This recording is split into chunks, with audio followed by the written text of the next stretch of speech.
Alhamdulillahi Rabbil Alamin. Nahmaduhu wa nasta'inuhu wa nastaghfiruhu wa natubu ilaih. Assalatu wassalamu ala Muhammadin wa ala alihi wa ashabihi wa man tabi'ahum bi ihsanin ila yaumiddin. Asyhadu an la ilaha illallah wa asyhadu anna Muhammadan abduhu wa rasuluh. Amma ba'du. Hadirin hadirat jamaah salat maghrib yang dirahmati Allah, marilah kita berniat i'tikaf dalam masjid ini sambil mengulang kaji, menambah pengetahuan mengenai hadis-hadis Nabi yang berkaitan dengan ibadah salat. Insyaallah kita akan mengisi pengajian ini sampai salat Isya nanti. Pada pertemuan sebelum ini kita sudah mengkaji bagaimana pengajaran Rasulullah dan bagaimana amalan beliau mengenai salat, khususnya mengenai ruku. Bagaimana keragaman dan bagaimana pemahaman ulama tentang ruku itu sendiri dan hal-hal yang berkaitan dengan ruku. Untuk ini sebelum saya melanjutkan dengan i'tidal, saya ingin mengulangi sedikit bahwa salat adalah imaduddin. Salat itu tiang agama. Siapa yang menegakkan salat, maka dia sudah menegakkan agama. Dan siapa yang merusakkan salat, meninggalkan salat, maka dia merusak agama. As-salatu imaduddin, faman aqamaha faqad aqamaddin, waman adamaha faqad hadamaddin. Jadi ini satu segi. Di segi lain, salat ini adalah ibadah paling penting. Salat ini merupakan sarana hamba atau kaum muslimin berhubungan dengan Allah Subhanahu wa taala. Kita bertemu dengan Allah, menghadap Allah, berbicara, berkomunikasi dengan Allah itu melalui salat. Dalam salat ini, inti salat itu sebetulnya hanya dua buah saja, inti dari salat itu. Yang pertama, memuji, mengagungkan, membesarkan, mensucikan Allah Subhanahu wa taala. Mengakui Allah Subhanahu wa taala sebagai Khalik, sebagai Tuhan, sebagai pencipta, sebagai pemilik, sebagai penguasa alam. Itu yang pertama. Kita tunjukkan kelemahan kita sebagai hamba di hadapan Allah yang Maha Agung sebagai Tuhan atau sebagai pemilik. Itu yang pertama. Kemudian yang kedua, Allah memberi kesempatan kepada kita untuk berdoa kepada Allah melalui salat tersebut. Kita disuruh, kita diminta, kita diberi kesempatan memohon kepada Allah untuk kebaikan kita di dunia dan kebaikan kita di akhirat secara luas. Jadi kalau kita perhatikan doa-doa salat seluruhnya, isinya hanya dua itu saja.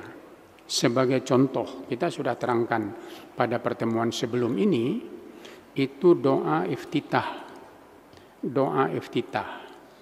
Itu yang banyak dibaca, Allahu Akbar kabira, walhamdulillahi katsira, wa subhanallahi bukratan wa asila. Wajjahtu wajhiya lilladzi fataras samawati wal arda hanifan muslima wa ma ana minal musyrikin. Itu pujian kepada Allah Subhanahu wa taala. Kemudian inna sholati wa nusuki wa mahyaya wa mamati lillahi rabbil alamin. Ini juga pengakuan bahwa betapa kita lemah, bahwa kita menghambakan diri kepada Allah, yang sebetulnya juga pengakuan untuk keagungan Allah Subhanahu wa taala. Kalau bukan doa ini, ada doa lain yang juga banyak dibaca. Doa ini tadi wajjahtu wajhiya lilladzi fataras samawati wal arda, itu pengagungan Allah, membesarkan Allah, memuliakan Allah. Kalau kita tidak membaca doa itu, silakan baca doa yang lain. Jadi Allahumma ba'id baini wa baina khatayaya kama ba'adta bainal masyriqi wal maghribi wa naqqini minal khataya kama yunqatabul abyadu minad danasi waghsilni bil ma'i wa thalji wal baradi wa naqqini minal khataya kama yunqatabul abyadu minad danasi. Ya, jadi ini permintaan agar dosa kita diampuni. Ini permintaan agar kita diberi rahmat, diberi kasih sayang, diberi kebaikan di dunia ini. Jadi agar kita dijauhkan dari malapetaka dan sebagainya. Doa ini dibaca oleh Rasulullah. Jadi kalau umpamanya kita berkesempatan, ya kita sanggup, hafalkan kedua-duanya, bacalah berganti-ganti. Kalau kita ingin memuji Allah, maka bacalah wajjahtu wajhiya tadi. Tapi kalau kita ingin memohon kepada Allah, meminta keampunan, meminta nikmat di dunia dan di akhirat, maka bacalah doa Allahumma ba'id baini wa baina khatayaya dan seterusnya. Ini contoh.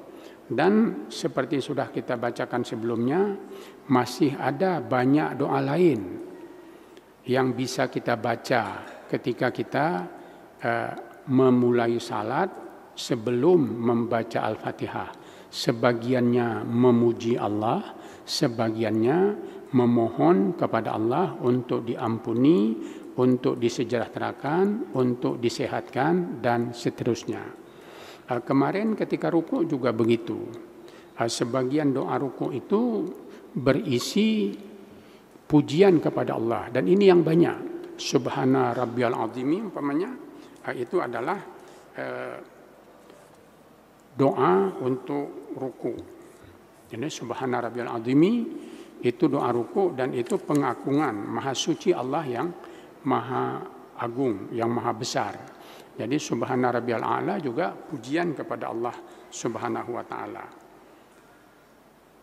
Jadi ada di antara doa ini umpamanya doa ruku ini Allahumma laka raka'tu wa bika amantu wa laka aslamtu wa antar rabbi khasha'a sam'i wa basari wa mukhayyi wa admi wa asabi wa mastaqallat bihi qadami lillahi rabbil alamin. Ini juga pengakuan betapa kita tunduk kepada Allah Subhanahu wa taala.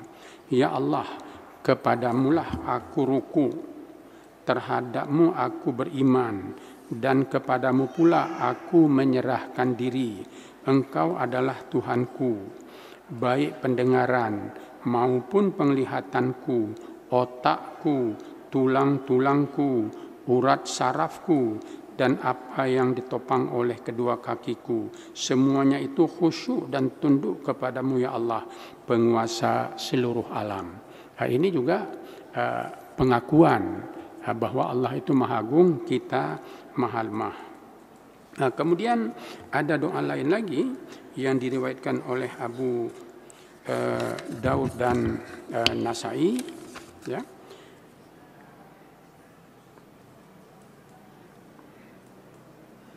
Ini Rasulullah membaca subhanakallahumma rabbana wa bihamdika Allahumma ghfirli. Ya, jadi ini.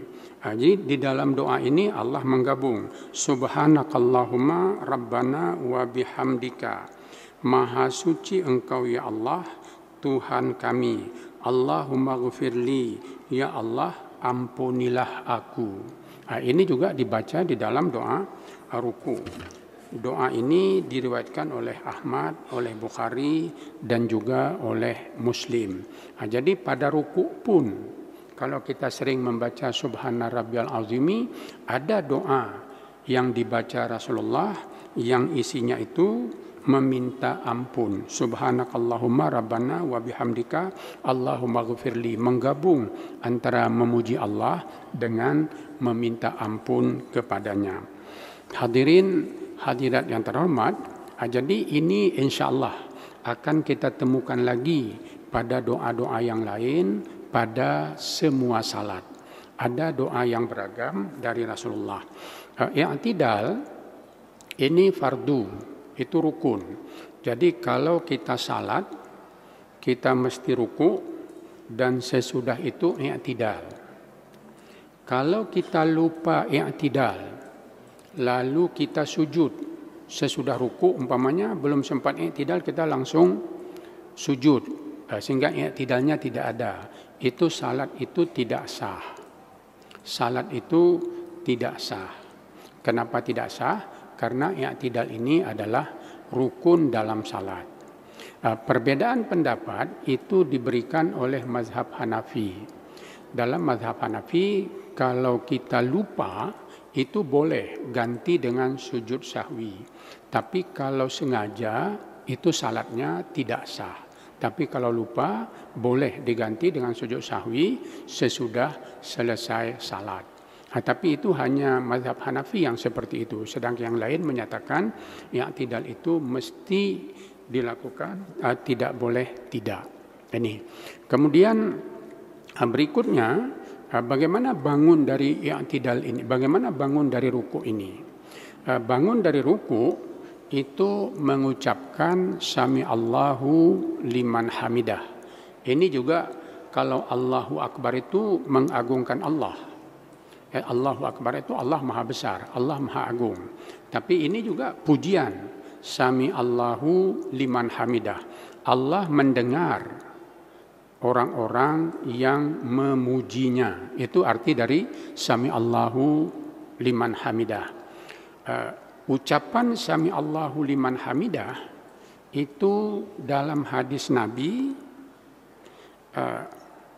itu diucapkan oleh ada dua hadis. Ada hadis yang menyatakan semua orang mengucapkannya. Jadi di sini umpamanya saya bacakan, annan Nabiy sallallahu alaihi wasallam kana yaqulu sami Allahu liman hamidah hina yarfa'u sulbahu minar rak'ati tsumma yaqulu wa huwa qa'imun rabbana walakal hamdu. Jadi hadis ini diriwayatkan Ahmad dan Bukhari serta Muslim. Bahwasanya Nabi sallallahu alaihi wasallam berkata, mengucapkan sami Allahu liman hamidah ketika bangun dari ruku untuk i'tidal. Jadi ketika dia bangun, dia mengucapkan sami Allahu liman hamidah. Kemudian beliau kemudian membaca Rabbana walakal hamdu. Ya Tuhan kami, bagimulah segala pujian. Ini disebutkan di dalam sebuah hadis. Kemudian dalam hadis lain Nabi berkata, wa idza qala sami Allahu liman hamidah faqulu Allahumma rabbana walakal hamdu. Ini mengenai jamaah. Ini hadis lain mengenai jamaah. Kalau imam berkata sami Allahu liman hamidah, maka katakanlah oleh kalian wahai makmum, Rabbana walakal hamdu. Jadi dalam hadis ini makmum tidak disuruh membaca sami Allahu liman hamidah, tetapi langsung membaca Rabbana walakal hamdu. Ini dua hadis mengenai hal tersebut. Kemudian ada lagi lain, kunna nusalli yauman wara'an nabiyyi sallallahu alaihi wasallam falamma rafa'a Rasulullah sallallahu alaihi wasallam ra'sahu min rak'ati wa qala sami Allahu liman hamidah. Ya, jadi ini Nabi menjadi imam, lalu dia berdiri, dan ketika berdiri dia membaca sami Allahu liman hamidah. Ini Nabi ya. Jadi ada dua hadis. Jadi ada hadis yang meminta semua orang yang salat membaca sami Allahu liman hamidah dan juga membaca Rabbana walakal hamdu dan seterusnya. Kemudian ada hadis lain yang menyatakan kalau menjadi imam bacalah sami Allahu liman hamidah, sedangkan makmumnya membaca Rabbana walakal hamdu. Jadi hadis ini boleh kita ikuti yang mana kedua-duanya boleh. Jadi kalau kita menjadi makmum boleh tidak membaca sami Allahu liman hamidah, langsung Rabbana walakal hamdu. Tapi kalau makmum pun membaca sami Allahu liman hamidah sama seperti imam, baru sesudah itu membaca walakal hamdu, itu juga diizinkan oleh hadis yang pertama tadi. Karena dalam hadis yang pertama tadi Nabi menyuruh semua. Ya, jadi semuanya baca sami Allahu liman hamidah, semuanya membaca Rabbana walakal hamdu. Jadi terserah siapa saja boleh melakukannya. Jadi terserah kepada kita. Jadi jangan kita saling menyalahkan apakah membaca sami Allahu liman hamidah atau tidak membacanya sebagai makmum. Silakan saja. Ini diizinkan oleh dua hadis ini tadi. Kemudian yang kedua, mengangkat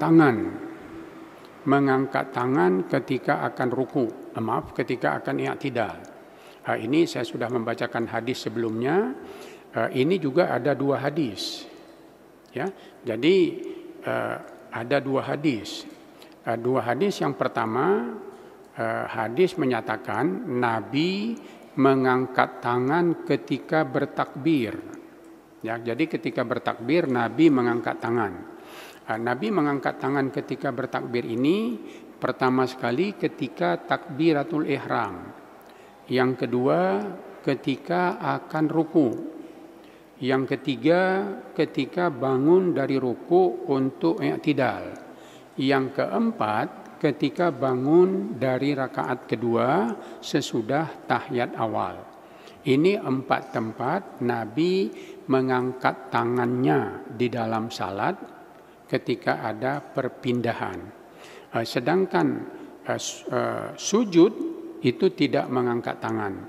Bangun dari sujud untuk duduk antara dua sujud, ini juga tidak mengangkat tangan. Kemudian juga bangun pada rakaat ketiga, itu juga tidak mengangkat tangan. Ini satu hadis. Dalam satu hadis itu ada 4 tempat Rasulullah mengangkat tangan di dalam salat. Tapi ada hadis lain, Nabi tidak mengangkat tangan di dalam salat kecuali takbiratul ihram. Hanya ketika takbiratul ihram beliau mengangkat tangannya. Sesudah itu tidak pernah lagi mengangkat tangan, tetapi membaca takbir dan membaca tasmi' atau sami Allahu liman hamidah. Jadi di sini juga terserah kepada kita boleh pilih apakah kita mengangkat tangan ketika akan bangun dari ruku atau tidak mengangkat tangan. Kedua-duanya sunnah Rasulullah. Kedua-duanya ada hadis yang memenuhi syarat untuk diamalkan. Ini mengenai mengangkat tangan. Kemudian selanjutnya, kalau kita sudah i'tidal, kalau kita sudah tegak kembali seperti membaca Al-Fatihah dan membaca ayat ketika i'tidal ini, posisi tangan kita di mana? Apakah posisi tangan kita ini dilepaskan atau posisi tangan itu dilipat kembali? Untuk ini tidak ada hadis yang jelas.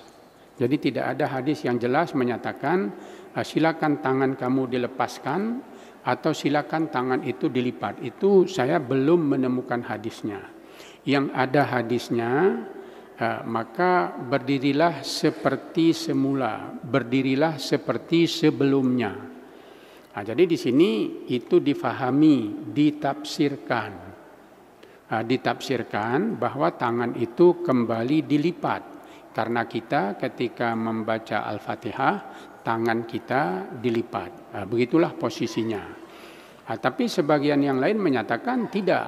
Kenapa tidak? Karena praktek para sahabat, praktek para imam madhab pada masa awal, semuanya tidak melipat tangan. Mereka melepaskan tangannya ketika i'tidal.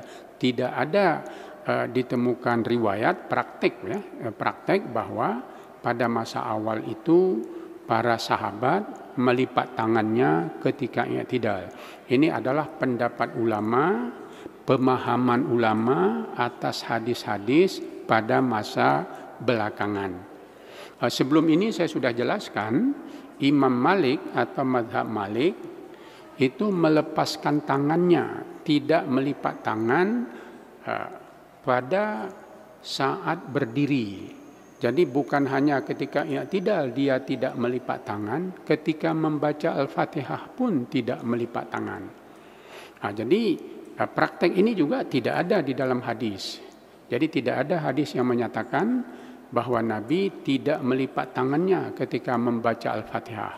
Tetapi Imam Malik berijtihad bahwa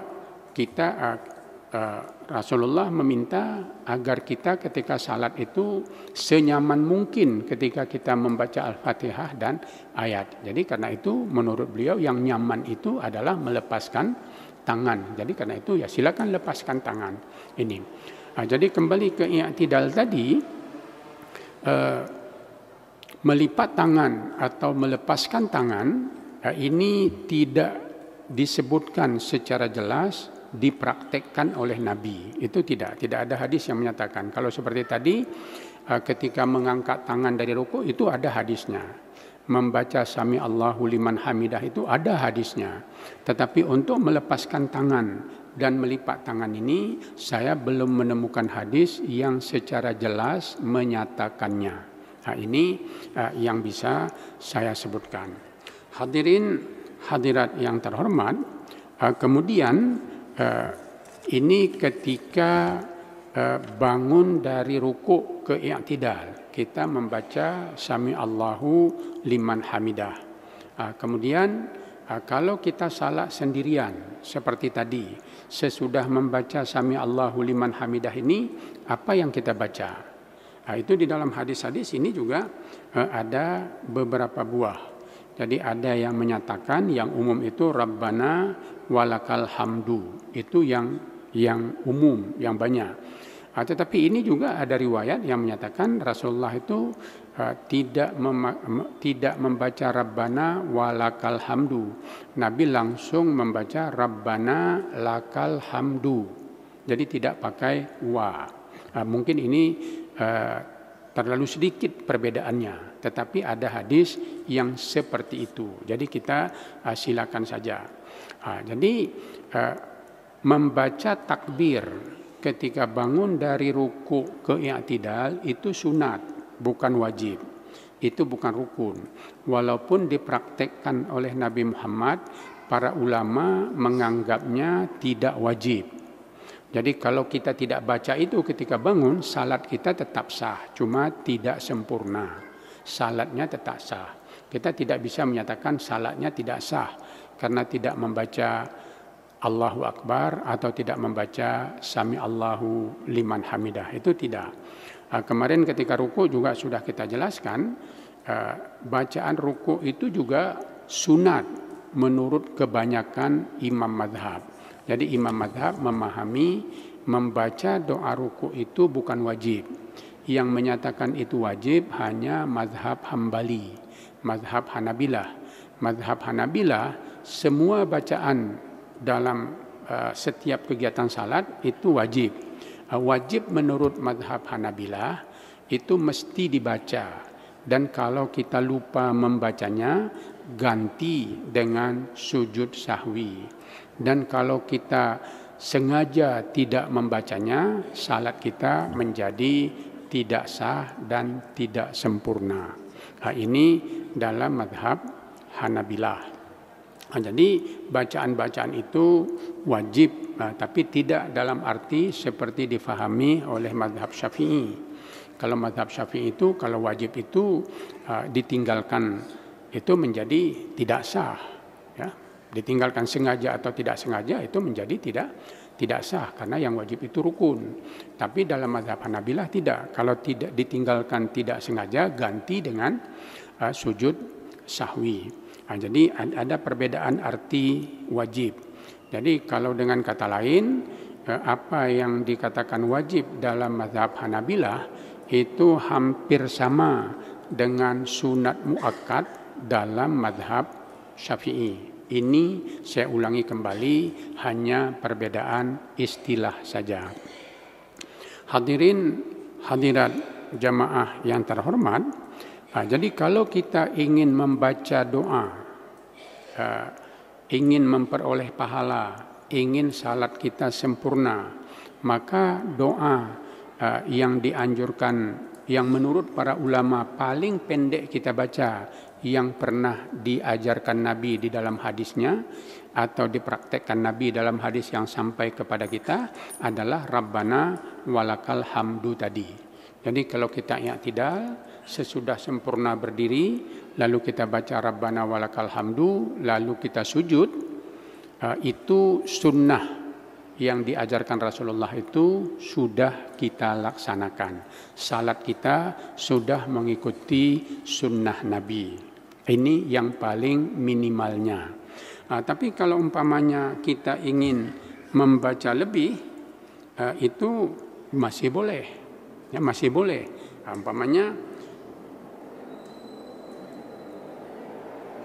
Umpamanya hadis ini idaqal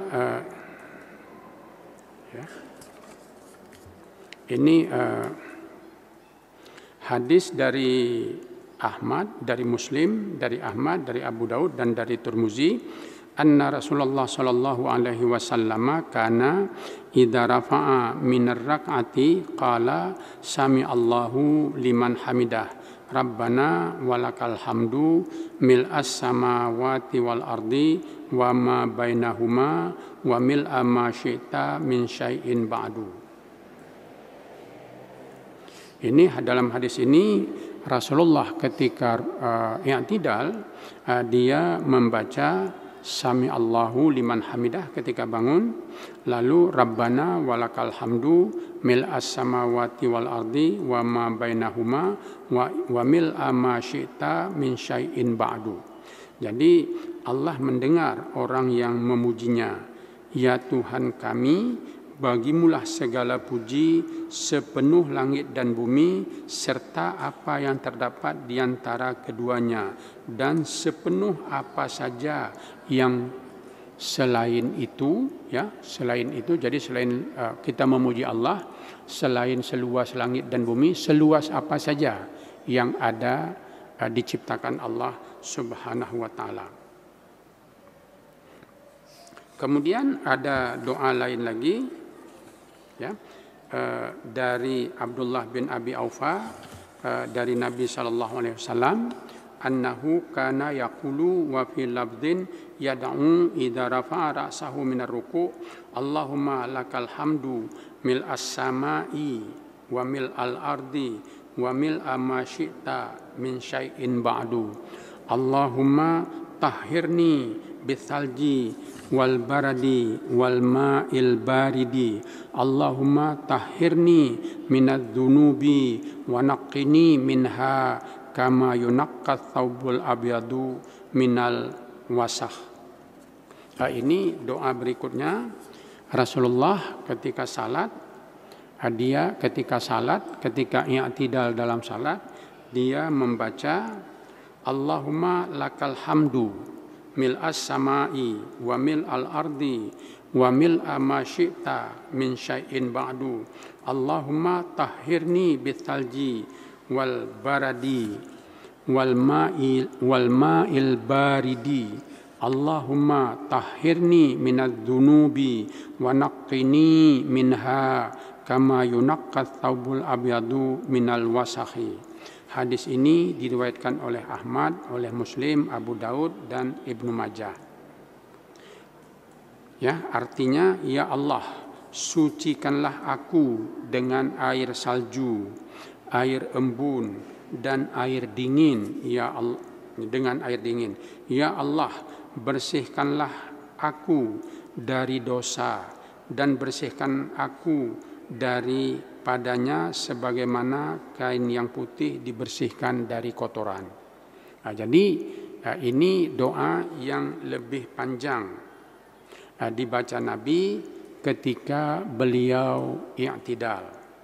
Kemudian ada doa lain lagi dari Abu Sa'id Al-Khudri, diriwayatkan oleh Muslim, Ahmad dan Abu Daud.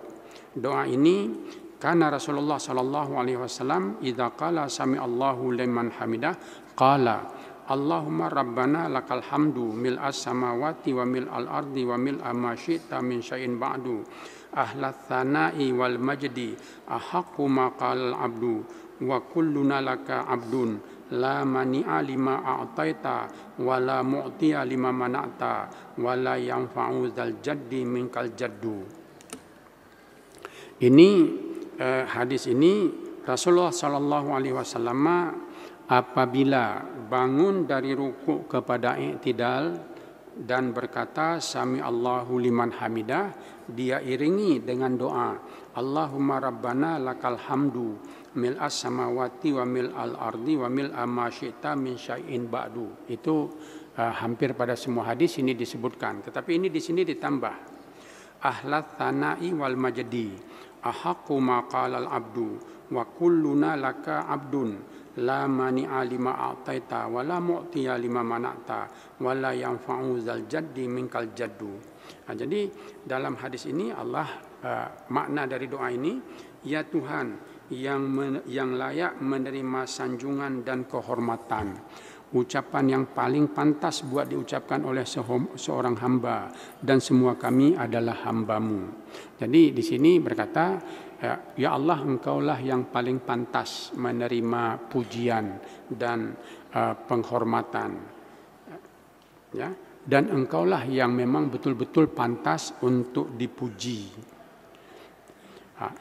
Kami adalah hamba-Mu, tak seorang pun yang dapat melarang apa-apa yang Engkau berikan.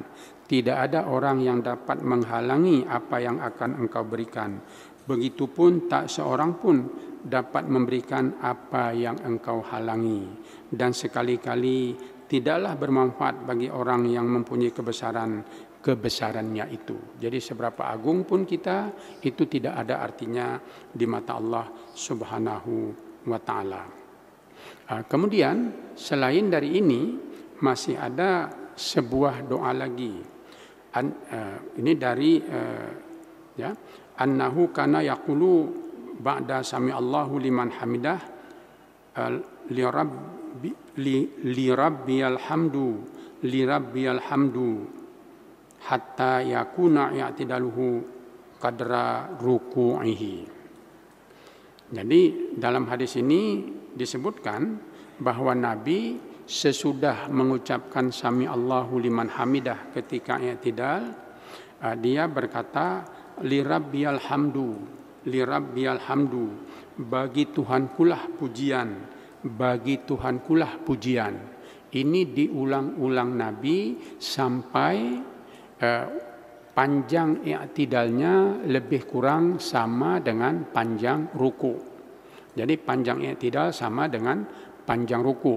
Pada ruku Nabi membaca subhana rabbiyal azimi 3 kali paling kurang. Tapi ada hadis yang Nabi pernah membacanya sampai 10 atau 11 kali. Nah, jadi kalau kita baca doa ini li rabbiyal hamdu, li rabbiyal hamdu, li rabbiyal hamdu, ya kita ulangi saja kira-kira 10 kali, 11 kali atau berapa kali, terserah kepada kita. Hadirin jamaah yang terhormat, di luar ini masih ada sebuah hadis lagi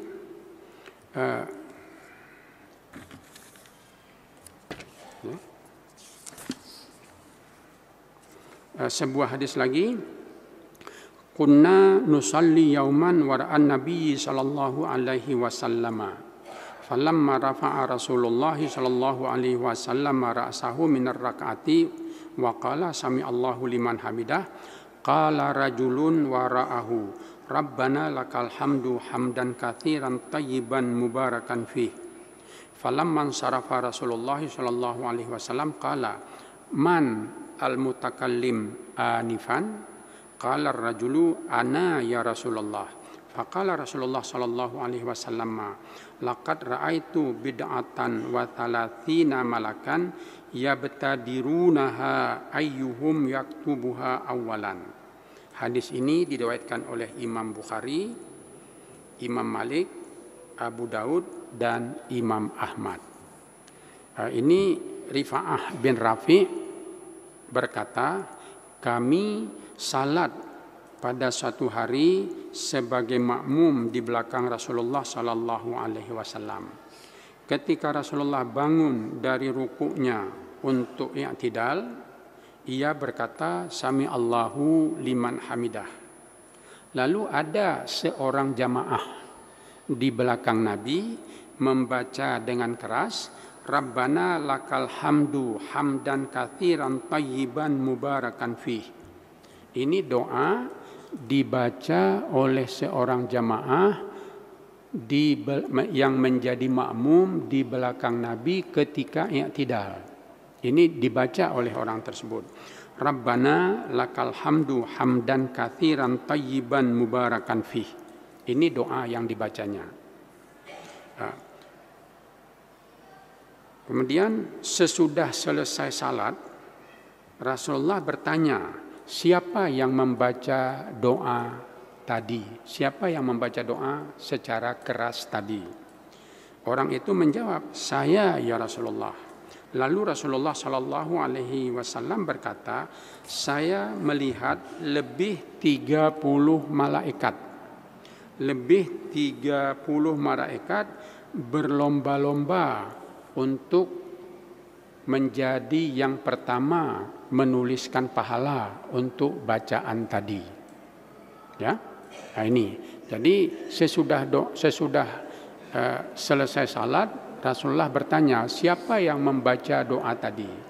Rasulullah berkata, lebih 30 malaikat yang ada di sekitar tempat salat itu berlomba-lomba untuk menuliskan pahala. Ya, siapa yang pertama di antara mereka? Apa yang menarik dari doa ini? Ini pertama, doa ini dipuji Nabi dan pujian Nabi tinggi. Ya, jadi Nabi menyatakan bukan saja baik, tapi ada 30 lebih malaikat yang berlomba-lomba untuk menuliskan pahalanya. Tetapi yang lebih penting, doa ini, ya, doa yang dibaca oleh jamaah ini tadi tidak diajarkan Nabi. Ya, Nabi tidak menyuruh baca doa ini. Dia membacanya atas inisiatif sendiri. Nah, ini yang penting. Jadi jamaah ini salat di belakang Rasulullah membaca doa i'tidal yang tidak diajarkan Nabi, tapi dia buat sendiri doa itu. Doa yang buat ini memang tidak jauh beda dengan yang diajarkan oleh Nabi, tapi tidak sama. Doa ini berbeda. Ya, ini Rabbana lakal hamdu. Ini kan seperti tadi sama ini, Rabbana lakal hamdu. Kalau tadi mil'as samawati wal arda, sepenuh langit dan bumi. Di sini dia tukar menjadi katsiran tayyiban, sebaik-baiknya dan sebanyak-banyaknya. Mubarakan fih, dan juga diberkati. Ya Tuhan kami, bagimulah puji-pujian sebanyak-banyaknya dan pujian yang sebaik-baiknya, dan pernyataan ini diberi berkah. Nah ini, jadi saya merasa hal ini penting bagi kita, bahwa Rasulullah ketika hidup memberi kesempatan kepada jamaah, kepada sahabat-sahabatnya, kadang-kadang itu berdoa dengan doa yang tidak beliau ajarkan di dalam salat. Ya, jadi itu Nabi.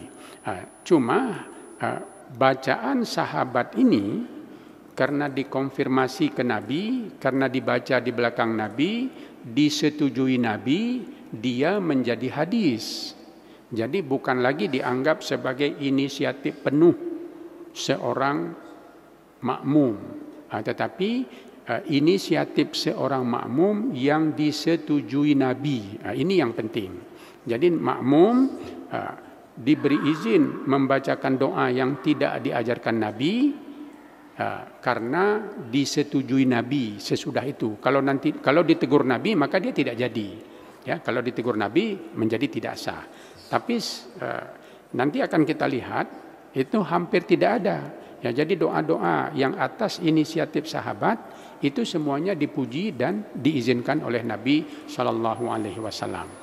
Hadirin yang terhormat, yang ingin saya sampaikan bahwa bacaan dalam salat itu, doa-doa dalam salat tidaklah kaku sekali. Jadi tidak berarti bahwa kalau tidak dibaca Nabi sama sekali tidak boleh. Sedikit saja menyalahi yang dibaca Nabi menjadi tidak sah salat. Kalau kita perhatikan hadis ini tidak sampai ke tingkat itu. Ada orang berinisiatif membaca doa sendiri, Nabi memujinya. Begitu juga sebelum ini ketika doa iftitah. Jadi ada sahabat yang membaca doa iftitah yang tidak diajarkan Nabi. Ini juga dipuji oleh Rasulullah Sallallahu Alaihi Wasallam. Jadi Nabi memujinya, Nabi menganggapnya sebagai hal yang baik. Jadi doa iftitah pun sebelum ini ada seperti itu. Ini doa tidak lagi seperti itu. Dan nanti insya Allah ke depan pun kita masih akan menemukan ada doa-doa lain yang dibaca sahabat atas inisiatifnya sendiri dan diizinkan oleh Rasulullah Sallallahu Alaihi Wasallam. Hadirin jamaah salat salat maghrib yang dirahmati Allah. Jadi pada i'tidal ini juga ada beberapa doa yang tadi sudah kita bacakan. Jadi ada 1, 2, 3, ada 5 doa yang diajarkan untuk doa i'tidal ini. Jadi kita silakan memilih mana doa yang kita anggap baik. Dan kalau umpamanya mungkin tidak ada yang kita hafal, atau saudara kita ada yang susah sekali menghafalnya, maka dia boleh membaca doa apa saja.